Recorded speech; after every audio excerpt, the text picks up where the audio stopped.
Hey guys, welcome to the Reparenting Daily podcast, your daily guide for inner child healing. This podcast helps you establish a consistent reparenting routine and is divided into 3 sections. The first is a daily reading, the second is a discussion of that reading followed by suggested journal prompts, and the last section is a peaceful meditation for closing.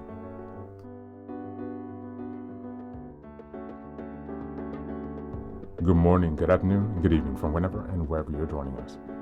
I'm so glad that you're here as we continue on this journey of self-expansion and growth. If this is your first time, welcome. Now, before we dive in, I have a few quick reminders. Please like, share, and subscribe to this podcast on Apple Podcasts, Spotify, and YouTube. Your support here helps us spread the word, allowing us to continue to grow this community. Next, I'd like to introduce our Patreon group, where we have 3 weekly meetings. On Sundays, we have a meditation meeting.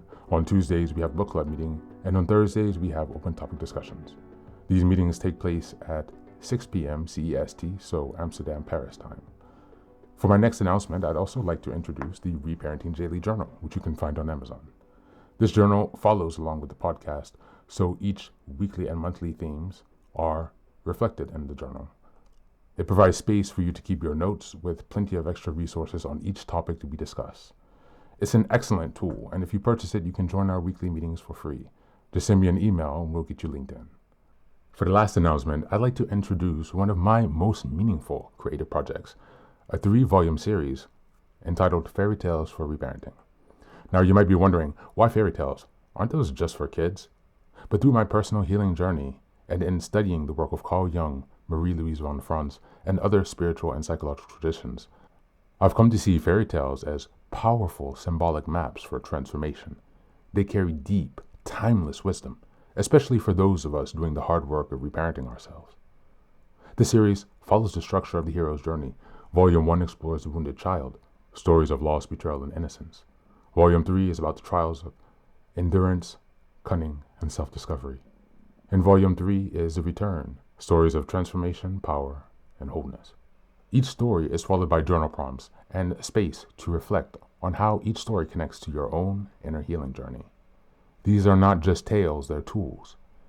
They're an invitation to connect with the part of you that still believes in magic and possibility and healing. You'll find both familiar classic and lesser-known stories from cultures around the world, offering you fresh insights and inspiration on your path.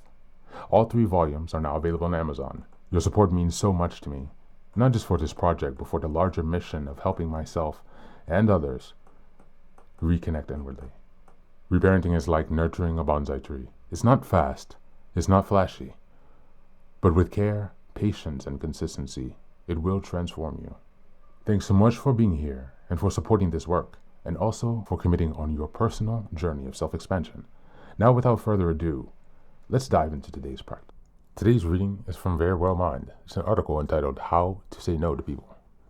Just as a reminder, we're in July, and the theme for this month is establishing boundaries and assertiveness. We're in week 2, which is July 8th until the 14th, and the theme for this week is learning to say no. How to say no to people. It isn't always easy, but setting boundaries is important for your peace of mind. If you have people-pleasing tendencies, it can be difficult to say no. Sometimes it's because you don't want to disappoint someone, or you're seeking approval. Many people hesitate to say no, even when they are overstressed, overbooked, or just too busy to take on anything else. If you struggle with this, then you're not alone. But it's important to learn to say no to people and their requests when your capacity or simply don't want to do things. Being unable to set boundaries and say no can contribute to more stress, which may eventually turn to resentment. Fortunately, you can learn to say no to people without causing hurt feelings or impaired relationships. This article discusses some strategies you can use to set boundaries, protect your personal time, and say no more often. Why it's important to say no to people sometimes. There are a number of reasons of why knowing how to say no is so important. Number 1, saying no establishes boundaries. Boundaries demonstrate what you are willing to accept in a relationship and how you expect to be treated. They are important for relationship dynamics and for mental well-being. Number 2, say no to limit stress. Taking on too much or saying yes to things you really don't want to do creates excessive stress. Stress can take a serious toll on your mental health and well-being, particularly when it becomes a chronic problem. And number three, saying no reduces resentment. If you say yes when you really want to say no, you may end up resenting that person who made that request. While saying no could be difficult, it can protect the health of the relationship in the long run. And number four, saying no can limit regret. If you say yes to things that really don't align with your goals or values, you may experience regret in the future. Being able to say no to people means that you'll have more time to devote your energy to things that really matter. There's absolutely nothing wrong with saying no when necessary. This includes when you simply don't have the energy to do everything asked, or when you want to prioritize self-care. Why saying no can be hard. One important way to pare down your schedule is to get good at saying no to new commitments. So why can a simple act of not taking on more than you can handle be so hard? Past experiences and failure can both play a role. You might not want to upset others. You don't want to feel guilty. You think you could handle it. Or perhaps you're still stuck in people-pleasing tendencies.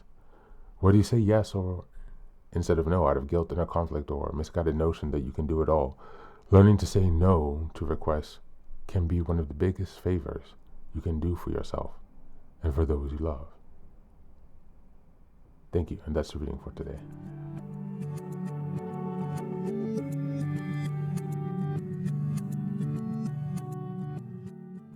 Welcome back.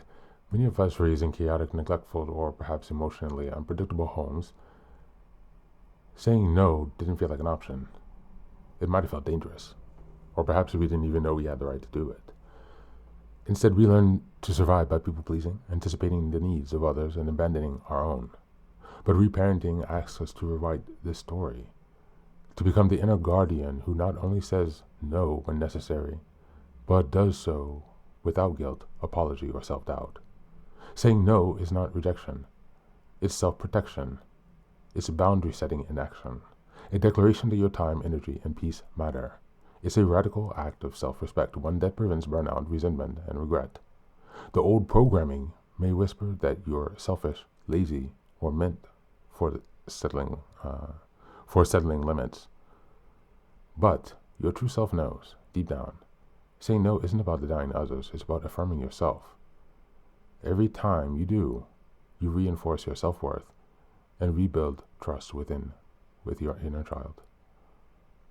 As we go into the journal prompts today, number one, when I say yes, but want to say no, what fear is driving me?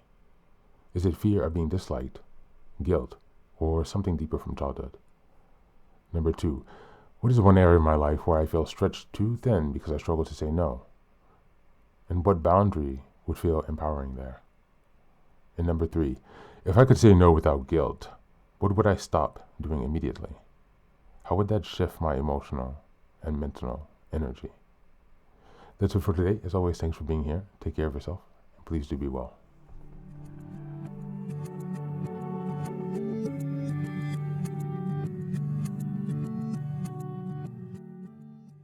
Welcome back, welcome back. Now, this is the third and final section of the daily podcast. This is your silent meditation. Please go ahead and find a space where you can be comfortable and undisturbed, where you can relax and spend some time with yourself for this 10-minute silent meditation. You can choose to be sitting, standing, lying down, or in whatever position makes you comfortable today. Take a moment to simply be with yourself. Focus on your breath and gently connect with each part of your body. If thoughts arise, don't let them overwhelm you. Just observe them without attachment.